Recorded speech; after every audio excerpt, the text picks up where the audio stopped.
Bismillahirrahmanirrahim. Assalamualaikum warahmatullahi wabarakatuh.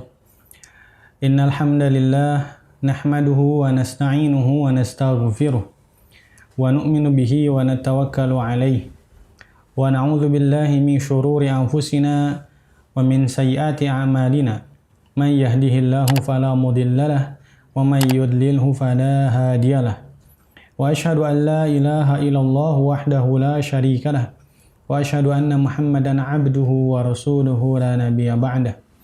Wa nusalli wa nusallimu ala sayyidina wa nabiyyina Muhammadin sallallahu alaihi wasallam wa ala alihi wa ashabihi wa ummatihi wa baraka wa sallama tasliman katsiran katsira. Amma ba'd. Hadirin pecinta sinyal Islam Indonesia yang dimuliakan oleh Allah Subhanahu wa taala.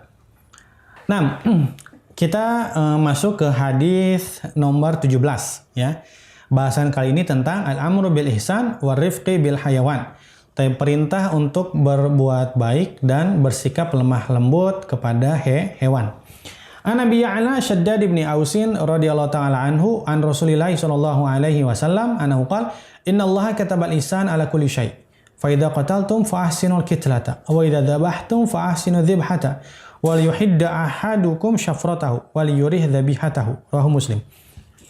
Nah, dari Shaddad bin Aus radhiyallahu ta'ala berkata, Rasulullah SAW bersabda, sesungguhnya Allah Subhanahu wa taala menulis ihsan, yaitu perbuatan baik, ala kulli syai, terhadap segala sesuatu. Fa idza qataltum, kalau kalian membunuh, maka baguskanlah dalam membunuh. Kalau kalian menyembelih, maka baguskanlah dalam menyembelih.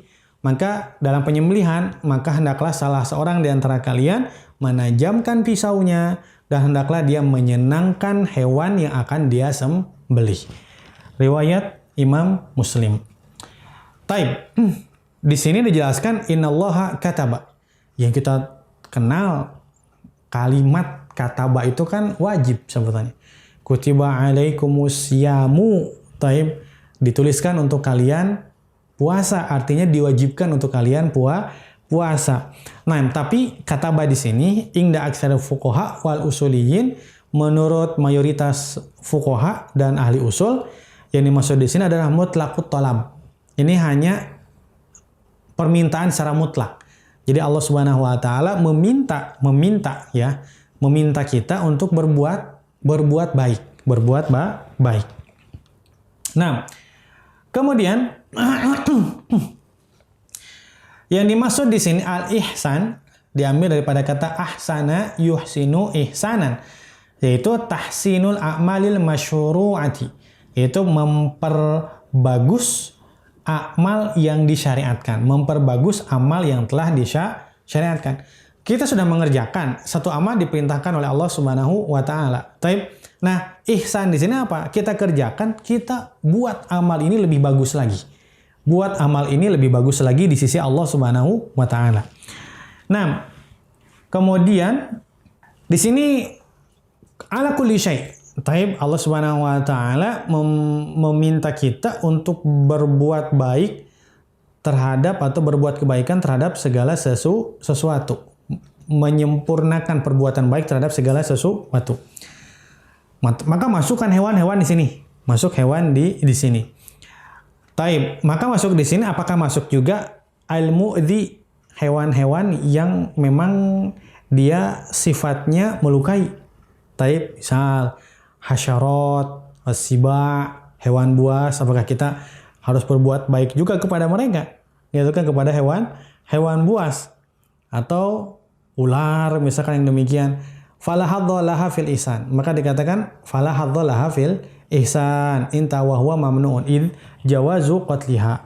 Taib. Kenapa? Karena kita diperbolehkan untuk membunuh hewan tersebut. Misalkan ular gitu. Nah, kemudian selanjutnya adalah fa idza qataltum. Nah, jadi fa idza qataltum innama farra'a sallallahu alaihi wasallam hadza walladhi ba'dahu ala ma qablahu wa khassa bidzikri ma'anna suwar ihsani la tanhasir. Sebetulnya kan perbuatan ihsan, berbuat kebaikan itu kan sebetulnya banyak sekali. Tapi yang Nabi bahas di sini kok masalah membunuh gitu kan? Masalah membunuh. Li'annaha al-ghayatu fi idza'il hayawan. Kenapa? Karena membunuh, menyembelih itu adalah ghayah. Taib, tingkatan yang paling tinggi dalam menyakiti hewan. Kan membunuh, ya. Membunuh. Fa idza talabal ihsan fihima. Nah, kalau saya dalam membunuh, dalam perkara yang jelek saja, ya, kita diperintahkan untuk berbuat baik. Kita diperintahkan untuk berbuat baik. Maka unihima al-ghayah fil adza, padahal itu adalah perbuatan menyakiti, gitu kan? Tapi kita disuruh berbuat baik, gitu kan? Dalam perbuatan menyakiti. Fama baluka bi ghairi dzalika. Coba, dalam perkara yang menyakiti pun kita diperintahkan untuk berbuat baik. Bagaimana kalau dalam perkara tidak menyakiti? Ya, jadi kalau dalam perkara yang menyakiti aja kita diperintahkan berbuat baik oleh Allah. Bagaimana kalau perkara tersebut adalah bukan menyakiti? Maka lebih lagi perintah Allah Subhanahu wa taala. Nah, kemudian kalau kita membunuh, maka hendaklah perbaguslah dalam membunuh, gitu kan? Ai anna sabab takhsis, kenapa sih dikhususkan? Karena orang-orang jahiliyah zaman dahulu kalau membunuh itu melakukan tamthil, mutilasi. Orang zaman dahulu, bagaimana? Dipotong dulu hidungnya, dipotong dulu telinganya, sampai merasa kesakitan yang sangat, gitu kan? Dipotong lagi tangannya, dipotong lagi kakinya, gitu kan? Kemudian kalau menyembelih, mereka menyembelih dengan pisau yang tumpul, bukan dengan pisau yang tajam, maka memberikan sakit yang sangat kepada lawan. Dalam berperang juga memberikan sakit yang sangat kepada hewan yang disembelih. Oleh karena itu datang perintah ini, sehingga dalam perintah ya untuk membunuh ini, maka diperintahkan untuk berbuat baik, perbaguslah. Gimana? Zabhan dalam menyembelih, qawadan atau dalam melakukan hukum pancung. Melakukan hukum pancung harus berbuat baik, walaupun itu hukum pancung sebetulnya, tapi harus berbuat baik.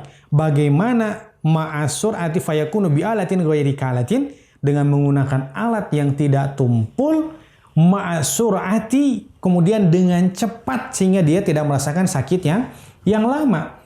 Kemudian wa adami qasdi ta'dzib, dan tidak bermaksud untuk melukai.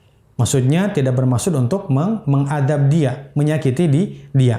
6. Fa ini tasabi alatin kalatin damina masara minha litaqsirihi. Nah, kalau seandainya dia membunuh dengan menggunakan pisau yang tumpul tadi, maka ini adalah kekurangan daripada dia. Fa idza dzabhtum fasinu adzibhata. Nah, kalau kalian menyembelih maka perbaguslah dalam menyembelih. Minal ihsani ilal bahaim, di antara perbuatan baik kepada hewan adalah la yuradu dzabuha, yang kita tidak menghendaki untuk menyembelihnya, ada muhabsiha lil qatli wa ghairiha. Tidak boleh hewan itu dikurung untuk membunuhnya. Dikurung hewan, nggak dikasih makan, nggak dikasih minum sampai dia mati, nggak boleh seperti demikian. Itu nggak ihsan, Faqad shahha anhu sallallahu alaihi wasallam annahu naha an sabril bahaim. Maka Nabi SAW dalam satu hadis, Nabi SAW melarang untuk membunuh hewan sobron. Sobron itu dikurung, nggak dikasih makan, nggak dikasih minum sampai meninggal, sampai mati. Nah, kemudian di antara perbuatan ihsan kepada hewan adalah an la tuhammala fawqa taqatiha. Tidak boleh diberikan beban di atas kemampuan dia. Ini sifat, coba, agama mana yang mengatur perbuatan baik demikian sampai kepada hewan? Kalau seandainya kepada hewan, kita umat Islam disyariatkan untuk berbuat baik, bagaimana dengan manusia? Kalau kepada hewan saja kita dianjurkan berbuat baik. Jadi kalau seandainya sifat kasal radikal yang disematkan kepada umat Islam itu sangat jauh sekali. Bagaimana tidak? Wong hewan yang tidak punya agama saja kita diperintahkan untuk berbuat baik kepada hewan. Bagaimana dengan manusia? Nah, wala yastamiru rakibuha 'alaiha wa hiya waqifatun illa lihajatin. Enggak boleh juga Kita menunggangi kuda, kita menunggangi unta, ya kita menunggangi keledai. Ya kemudian kita berbicara dengan kawan kita dalam keadaan hewan tersebut berdiri dan kita di atas punggungnya. Kan hewan tersebut kita tunggangi untuk menyampaikan kita kepada tempat yang kita tuju. Nah kalau seandainya di tengah jalan ada orang menyapa kita, kemudian kita ngobrol dengan dia setengah jam, dan kita berada di atas punggung hewan tersebut, maka termasuk idza, termasuk menyakiti hewan. Nah, kemudian selanjutnya bahwasanya hendaklah salah seorang di antara kalian menajamkan pisaunya ya sebelum dia menyembelih hewan tersebut. Kemudian dia senangkan harusnya hewan tersebut. Taib biimroli sikian alaiha bisur'ah. Bagaimana cara menyenangkannya? Kalau dia mau menyembelih maka sembelihlah dengan cara yang cepat. Cara yang cepat ya dengan pisau yang tajam. Kemudian wabisaqiha inda dzabhi wabil imhali bisalkhiha hatta tabrud. Nah, harus kalau mau menguliti hewan tersebut, tunggu sampai hewan tersebut kulitnya itu sudah dingin. Ya, jangan sampai badannya masih panas kemudian kita kuliti. Ya, itu sangat menyakitkan untuk hewan tersebut. Wa bi alla yuhidda sikin bi hadratiha kama marra. Dan enggak boleh kita mengasah pisau di depan hewan tersebut. Hewan tersebut mau disembelih. Kemudian kita asah pisau tersebut di depan hewan tersebut. Itu pun membuat idza, menyakiti hewan tersebut. Sebelum disembelih dia sudah mati duluan, Pak. Sebelum disembelih dia sudah mati duluan. Taib. Di antaranya juga wala yudba ukhra qubala taha. Taib. Tidak boleh kita menyembelih hewan di hadapan hewan yang lain. Ya, seperti ngantri ya, mau disembelih dengan tanpa ada penghalang antara hewan yang akan disembelih dengan hewan yang belum disembelih. Itu membunuh sebelum dibunuh. Nah, ini Ajib sebagai penutup nih. Imam Khattabi berkata, "Walama kana al-ulama warathatul anbiya wa mimma warathuhu minhum ta'limu an-nasi al-ihsana." Begini kata Imam Khattabi. Ketika ulama mereka menjadi pewaris para nabi, dan di antara yang diwariskan oleh mereka adalah mengajarkan manusia kebaikan. Mengajarkan manusia kebaikan. Kebaikan nanti kepada hewan. Hewan masih hidup atau hewan akan disembelih. Kita harus berbuat baik kepada hewan tersebut. Wa kaifiyata taha. Wal amro bihi ila kulli syai'in. Dan di antara warisan para nabi kepada ulama ini adalah memerintahkan ihsan kepada atau terhadap segala sesuatu. Maka hasilnya apa? Alhamallahu ta'ala. Karena yang mengajarkannya siapa? Yang mengajarkan adalah ulama. Maka Allah memberikan ilham asya'a kepada segala sesuatu. Karena kita diperintahkan untuk berbuat baik kepada segala sesuatu. Ya, dan kita bisa berbuat baik kepada segala sesuatu karena ajaran ulama kepada kita. Nah, maka Allah Subhanahu wa taala akan memberikan ilham kepada segala sesuatu untuk beristighfar kepada ulama. Untuk beristighfar kepada ulama. Makhluk yang di langit istighfar kepada ulama. Makhluk yang di bumi istighfar kepada ulama. Makhluk yang di lautan istighfar kepada ulama. Mukafatan lahum ala dzalika. Sebagai balasan buat mereka karena mereka mengajarkan manusia untuk berbuat baik kepada hewan tadi. Kama qala sallallahu alaihi wasallam, sebagaimana sabda Nabi sallallahu alaihi wasallam, innal alama alam seluruhnya la yastaghfiru atau innal alima la yastaghfiru lahu man fis samawati. Seorang alim, seorang ulama pasti orang atau makhluk yang ada di langit akan memintakan ampun kepada Allah kepada dia, untuk dia. Wa man fil ardi, dan makhluk yang ada di bumi akan minta istighfar kepada Allah untuk dia, untuk ulama tadi.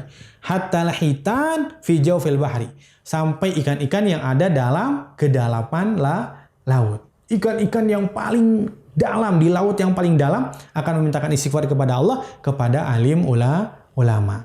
Taib, alhamdulillah kajian kita kali ini kita cukupkan sampai demikian. Kita lanjutkan di pertemuan yang akan datang. Hadza akhiru wallahu a'lam wa sallallahu alaihi Muhammadin nabiyil ummi wa ala alihi washabihi ajmain. Subhanakallahumma bihamdika asyhadu an la ilaha illa anta astaghfiruka wa atubu ilaik. Assalamualaikum warahmatullahi wabarakatuh.